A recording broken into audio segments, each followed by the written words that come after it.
계속 그건 해요. 그래서 제가 그랬잖아요. 갈등하라고요. 번뇌는 사라지지 않고 오히려 사라지면 깨달음이 떨어진 거예요. 저는 거꾸로라고 생각해요. 번뇌 없거나 갈등이 없거나 힘든 게 없다는 얘기는 뭔가 잘못된 거예요. 근데 잘 가다가 발 걸려서 넘어지면 굉장히 충격적일 것 같아요. 아니요, 잘 가지 않아요. 항상 잘 가는 일은 없어요.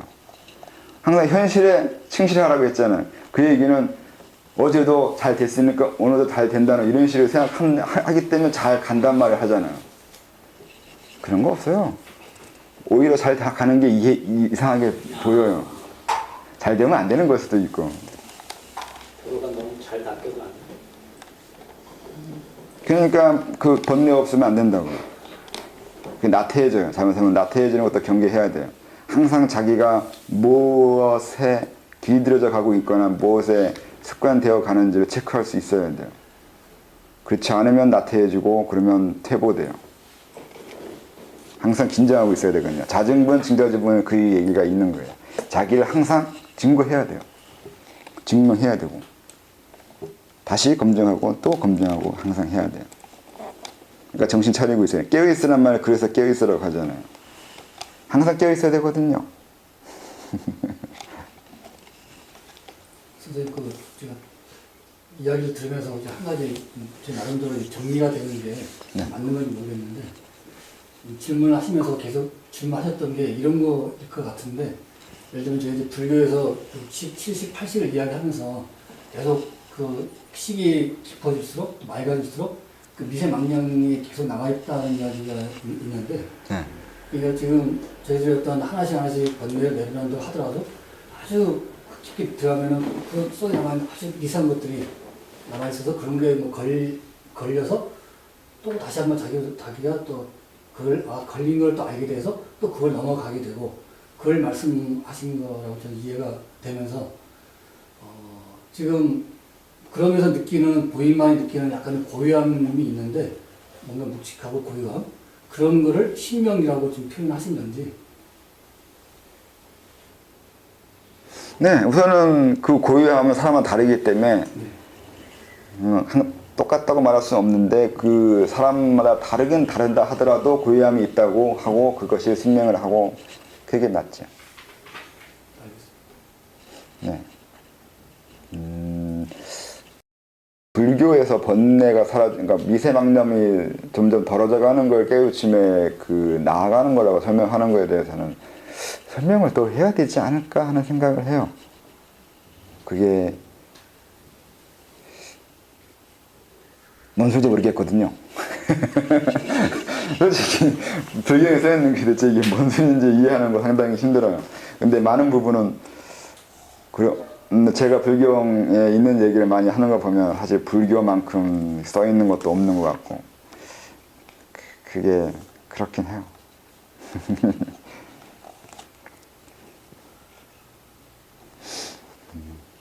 어디까지? 사람들이 따지고 묻고 해도 난 아무것도 모른다 했지. 그저 난 모든 것을 잊고 없는 모든 것이 어둠일 뿐 아무것도 구분되지 않는 신명으로 있을 뿐이었는다. 신명이 내가 힘들어하고 고통으로 지내온 세월을 모두 망각한 것은 아닌 듯하고 행복과 꿈이 무엇인지 아는 듯했어. 언젠가 내가 어떤 경지에 다다랐을 때 처음으로 신명이 웃는 것을 기억해. 지금 생각하면 눈물이 난다. 그때 그 밝고 따뜻한 신명도 안다고 생각했지. 모든 것을 알고 느끼고 있었다는 것을 알았지. 또 한 번은 신명이 우는 것을 보았는데 서러움이 훅받치는 그 멈출 수 없는 눈물을 감당하기 힘들기도 했어. 항상 일상의 선택과 사회생활로 신명이 있는 듯이 보이지만 겉은 그럴 뿐 난 항상 신명으로 아무 구분과 이유도 모르고 모든 가치관에서 벗어나 있어. 가치관, 이건 참 중요해.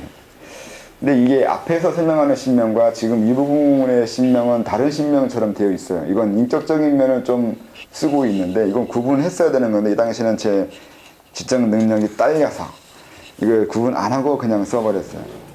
그러니까 앞에 있는 신명은 하나의 현상적인 면의 해당하는 거고 뒤에 신명은 인격적인 면을 좀 부각한 게 돼버리는데 그래서 뒤에 있는 거는 좀 낮은 수준의 신명이에요.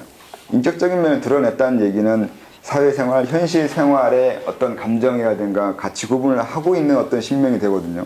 이렇게 돼버리면 내 안에 자아 외에 또 다른 자아가 있는 것처럼 말을 하고 있는 거 돼버리잖아요.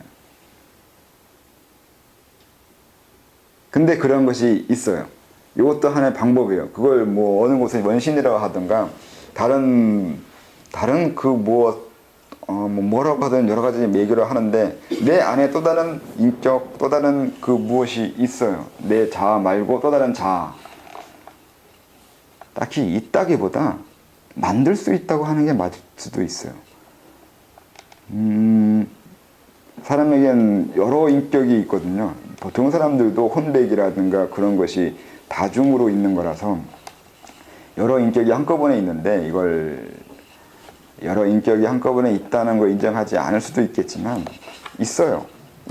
있을 뿐만 아니라 수련이 진행될수록 하나씩 더 생겨요. 소두천이라든가 뭐 내주천이라고 했는데 이런 것만 할 수 있어도 하나의 그 인격체에 해당하는 그 형상, 혼이라고 해야 되나, 백이라고 해야 되나, 그런 게 하나 더 생겨요. 그래서 이제 원래 예민하게 느끼는 사람은 내주천이 이루어진 후 얼마 지나서 유체이탈 이상한 걸 경험하게 돼요. 이제 초보자, 그러니까 이걸 그러니까 예민하면 경험한 적도 있었을 텐데 아마 해요. 사람마다 다 똑같이 어느 수준은 좀 다를지 몰라도 그런 경험을 할 수 있어요. 그러니까 중맥이 일어날 때 확실하게 느낄 수 있을 텐데, 그러니까 중맥이 열릴 때쯤 아니면 임동맥이 열린 지 얼마 이후, 시간은 정확하게 언제일지를 모르겠지만 그 어림에서 유체이탈 아니면 혼이 나가는 것 같은 현상, 그런 정신이 분리되는 거예요. 그걸 경험하게 돼요. 왜 경험하게 되냐면 몸에서 다른 인격적인 힘이 생기고 그 힘이 생긴 그 존재가 나름대로 어떤 행동을 하고 싶어 하거든요. 그래서 그때 경험하게 돼요. 그래서 사람은 하나 성장하면 하나 성장한 만큼의 인격이 생기고 또 하나 성장하면 또 하나 성장한 만큼의 인격이 생긴다고 해야 돼요. 다르게 말하면 그냥 정령이에요. 어떤 사물이든 정령이 나타나요. 오래되면 도깨비처럼 하나의 정령이 형성되는데 이건 자연적인 형상이에요. 이 세상의 모든 것은 다 그 안에서 정령이 형성돼요. 그런데 인간은 시간이 흐르는 거나 그 세상의 이치를 뛰어넘어서 하나의 깨우침, 하나의 성장, 하나의 그 지적인 그 성취만으로도 정령을 만들어낼 수 있는 힘이 있어요. 그래서 인간이 굉장히 위대한 존재가 되는 거죠. 인간이 그렇게 특이한 존재인 거고 우주가 인간을 만들기 위해서 오랜 세월 집약된 그런 이유가 바로 그래서 그래요. 인간에게 우주 자체가 집약된 거라서 인간에게는 시간을 초월해서 정령을 만들 수 있는 임의대로 그 능력이 함양되어 있는 거예요. 그걸 이용해서 만들어낸 첫 번째로 인정해 주거나 아니면 위대한 것을 이제 바른 몸이라고 했죠.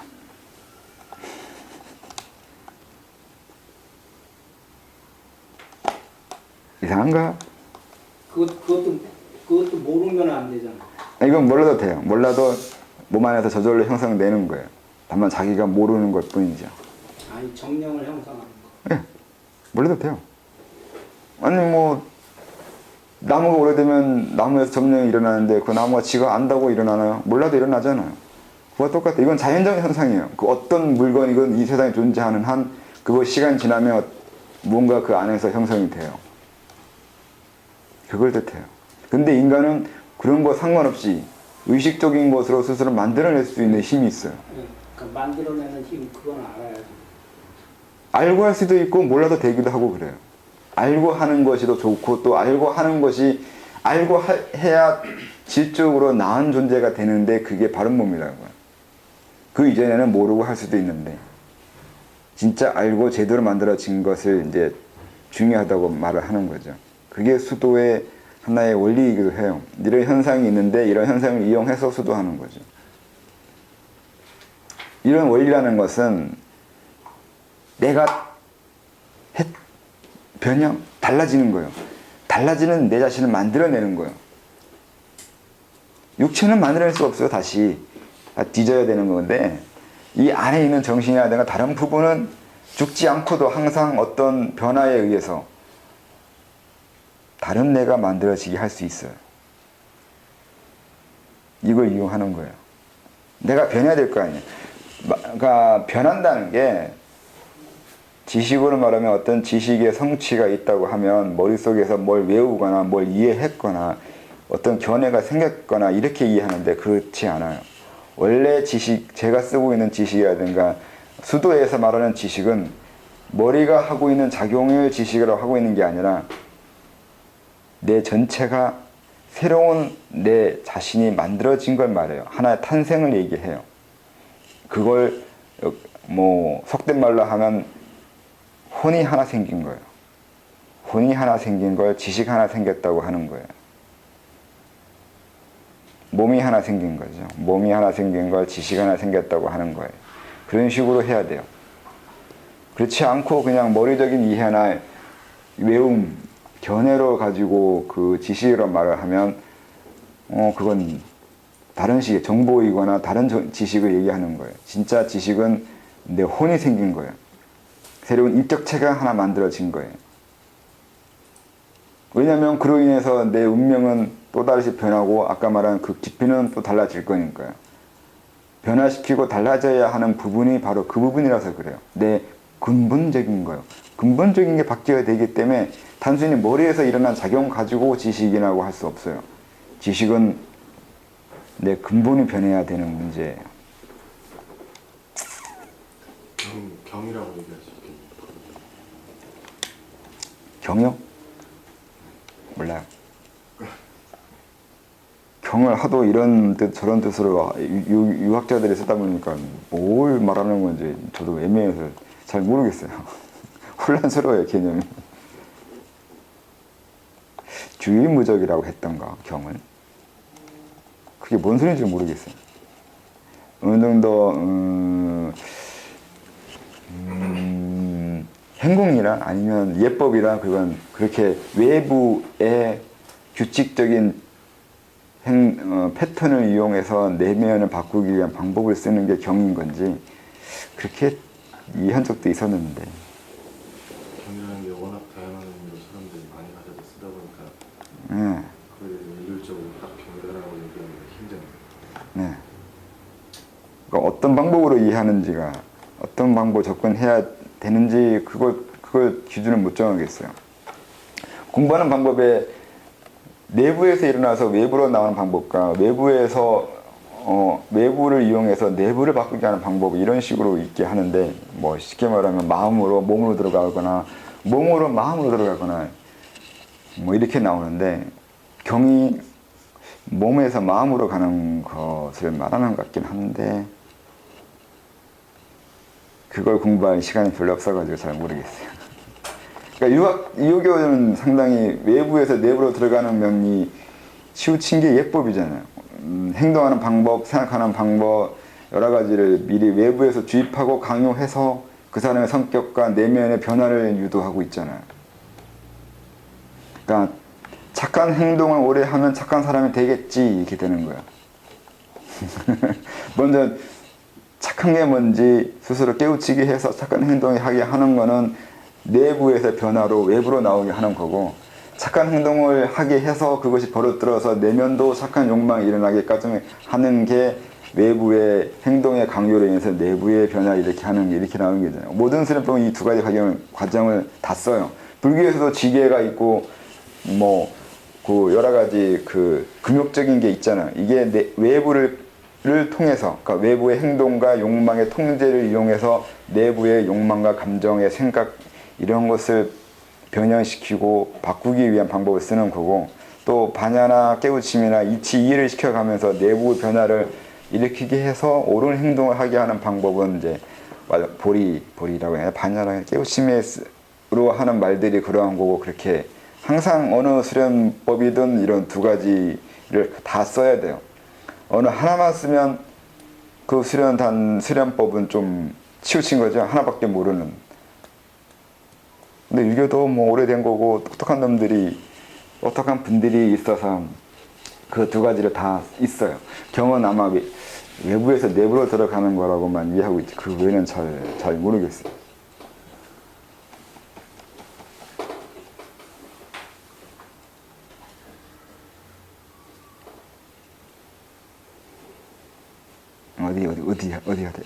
어디야 지금. 항상 이건 해드렸나? 사람들이 사물과 사건의 좋고 싫고를 정하는 그 기준이야 하지만 난 그런 것이 별로 없었어. 다른 사람들은 이미 오랜 세월을 살면서 대부분은 정해져 있었지만 36이던 그때도 난 아무것도 정한 것이 없었어. 일상이나 사회생활이나 난 모든 게 생소하게만 해. 분명 처음 보는 것은 아닌데 뭘 어떻게 해야 하는지 알지 못했어. 단어 의미, 말의 의미도 다른 사람과 다르게 이해하는데 그래서 난 항상 말한 후 이것이 상대에게 어떤 반응을 보이는지 관찰할 수밖에 없었고 그에 따라 행동하게 되었는데 사실 이 블로그도 별로 사람들이 이해하지 못하는 것 같아. 일반적 의미로 쓰고 있지만 어차피 내가 아는 의미와 그들이 아는 의미는 다르니 어쩌겠어. 한동석이 정명론을 말할 때 당연한 거야. 난 평생을 단어 의미를 연구했어. 하나를 깨달을 때마다 단어 의미가 달라지는데 그래서 내 말은 평생의 공부가 스며들었는데 이들은 말의 의미도 이해 못하는데 말이 뭐고 어떻게 이해해야 하는지 한 번이라도 말을 생각해 본 적이 있나? 말이 뭔지, 말이 가능한 건지. 이게 좀 힘들어요. 깨우치는 건 좋은데 한 번 깨우칠 때마다 내 사고체계를 바꾸는데 이 바꾸는 과정이 상당히 또 어려워요. 자기 자신을 처음부터 재구성하는 건 쉬운 과정이 아니거든요. 그전에는 이 말 뜻을 이렇게 이해했었는데 나중에 다시 보니까 그게 그 말 뜻이 아니었다는 것이 돼버리는데 그러면 상당히 혼란스럽게 되거든요. 어제 나와 오늘 내가 다를 때 다시 나 자신을 정리할 때 상당히 혼란스러운 것도 많아요.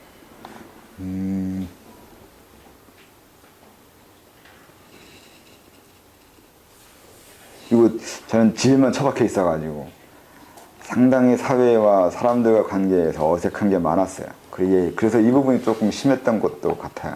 단순히 깨우침이나 도 닦아서가 아니라 집에만 있어서 사람들과의 관계 안 하다 보니까 너무 세상이 생소한 것도 많았어요. 그래서 이 부분이 좀 그랬던 것도 같아요.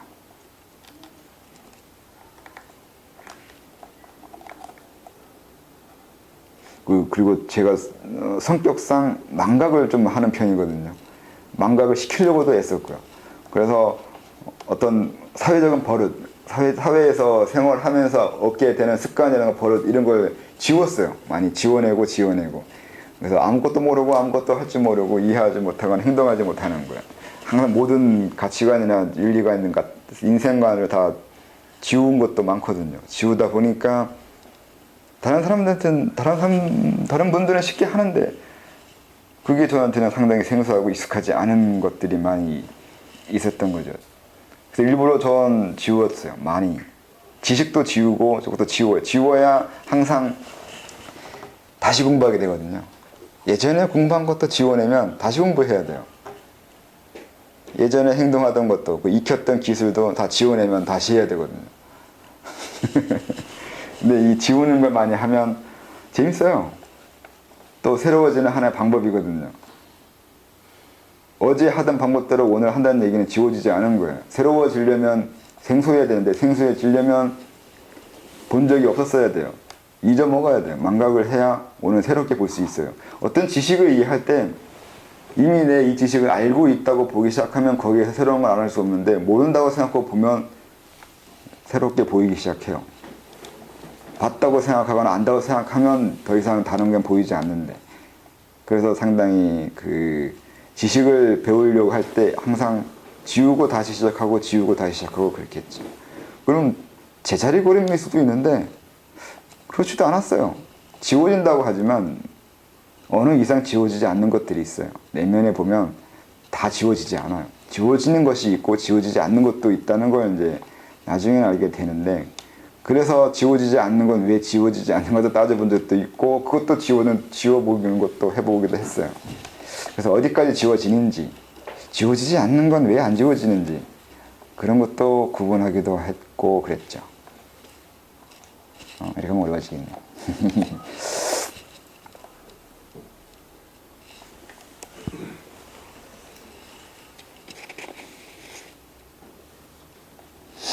많이 혼나야지 되잖아요. 예? 혼나는 거요? 네. 누구한테요? 사람들 대하는데 사람들이 네, 뭐 그냥 눈치껏 행동하면 돼요. 적당하게 상대방 이게 마음 안 건드릴 정도로만. 그것도 요령이 또 하다 보면 있거든요. 그러니까 내 내면에서는 많이 힘들고 내면에서는 혼란스러운데 혼란스럽지 않은 것처럼 행동하는 거죠. 그러니까 행동하는 거와 안에 움직이는 건 상당히 다르죠. 그래서 이게 여기 쓴 것처럼 그에 따라 난 이중적 감정을 가지게 돼. 이중적이야 많은 게 속마음하고 겉모습하고 많이 달라요. 어쨌든 상처는 많이 받았는데. 상처요? 꼭 그렇지도 않았어요. 성격의 문제, 상처 받고 안 받고는 낙천적이냐 낙천적이지 않냐 더 중요한 것 같아요. 그리고 그따가 상처 안 받는 거 아닌데 상처 받아서 성격이 이렇게 변한 거죠. 제 성격 이상하잖아요. 네, 상처 안 받을 수는 없어요. 또 상처 받는 것도 각오하거나 인정하는 거죠. 이 생에서는 상처 받아야 되는 문제가 있는 거라서 상처 받아야 되고 그 상처로 인해서 내 생이 달라지거나 생을 살아야 되는 면이 있거든요. 그 상처가 다른 일을 만들게 되거든요. 그러니까 상처가 단순히 상처가 아닌 거죠. 고수가 됐군. 네, 그 정도는 이해해야 자기 운명의 흐름이라든가 명을 이해한다고 되거든요. 상처 받는다고 상처 받는 것만 보면 말 그대로 그냥 일상적인 평범한 사람이잖아요. 근데 그 상처가 이후에 어떻게 변해가고 무엇이 될지까지 볼 수 있어야 그런 막 공부하는 사람이 되잖아요. 저도 공부하는 사람이 힘내는 내야 될 거 아니에요. 그러니까 힘들다고 나 상처 받았다고 좌절하면 안 돼요. 어느 이상 좌절하면 이게 곤란하거든요. 이 공부하는 사람처럼 흉내내려면 상처 받아가면서도 그 안에서 상처가 뭔지 분별해야 되고 왜 그러는지 어떻게 해야 되는지도 해야 되거든요. 그게 힘들어요. 그래서 이걸 할 줄 모르면 그게 또 계제가 떨어지는 문제가 생겨요. 상처 받는데 어느 이상 상처가 들어가 버리면 자기 근본이 깨져버려요. 자기 근본이 깨지지 않는 만큼 상처받아야 돼요. 상처받는 것도 요령껏 상처받아야 되는 것이 있어요. 그걸 가르치는 것이 조금 어려워요. 아파하는데 아파하는 선은 긋고 아파하라는 거예요. 근데 이게 좀 웃기잖아요. 웃겨도 어쩔 수 없어요. 안 그러면 말 그대로 근본 깨지는데. 자청하는 거하고 일반 생활하는 거 구분해야 되는 거죠. 사람 의미로 받아들여야 되겠네요. 예? 이 부분 자청하는 거하고 생활하는 거는 구분이 돼야 된다는 얘기잖아요. 네, 그 구분이 될 수밖에 없어요. 하기 싫어도 나중에 저절로 되기도 하는데 그때까지는 요령껏 해야 되기도 해요. 정말 도를 제대로 공부했으면 그 중심이나 그 깊이 있는 그 내 신명은 흔들리지 않아야 되거든요. 근데 아직 미숙할 때는 흔들려요. 또 신명이 있다거나 열반 한번 들어갔거나 이 정도 가지고 그게 확실하게 형성되지 않아요. 열반 세계가. 열반 세계도 이제 확고해야 되는데 시간이 걸려요. 그러다 보니까 그 이전에는 이 일상생활과 깨우침을 도의 세계를 그러니까 진재와 속재를 구분하면서 해야 돼요. 뭐 새싹은 보호돼야 된다고 핑계 삼는 것처럼 그렇게 하는 게 있어요. 처음에는 그런 과정이 거쳐요. 나중에 홀로 견딜 수 있고 저항할 수 있다면 이제 뭐 그렇게 돼야 되겠죠. 그때까지는 조심해야 되는 것도 있어요. 근데 완벽하게 그런 부분에서 벗어나거나 홀로 견딜 수 있는 사람이 되지는 않아요. 불태전 그래서 이제 또 불태전이라는 말이 있는데 불태전은 어려워요. 아무리 공부 많이 해도 불태전까지 된다는 건 상당히 요원한 문제예요. 만만히 되는 문제가 아니에요. 그래서 불태전까지 가는 건 글쎄요.